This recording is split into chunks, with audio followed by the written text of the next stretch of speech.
I think that tells you a lot about the driver of the higher CPI behind it, right? So one is really about the food price. I think there are some one-off factors such as the flood in southern China recently actually pushed up the vegetable price.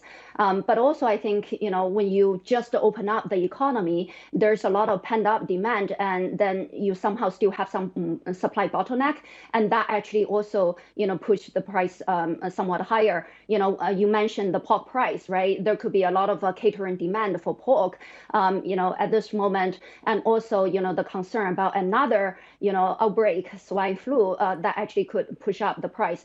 But I think in the end, when you look at the core CPI, core inflation, and also I think that's where the PPI is actually giving you some hint, is that at this moment I would say China is still in a slow recovery, right? Especially I think the consumption, the demand recovery is actually lagging behind the supply, in the coming quarters, in the coming months. So given that, there will continue to be negative output gap that will continue to exert the deflation pressure, on inflation. So down the road, actually, I think the PPI deflation will remain somewhat entrenched, right? Remain in the negative territory for the rest of the year, and even the headline CPI, right? So you are going to see the pork price normalize, and we also have a very high base for food price, in the second half of last year.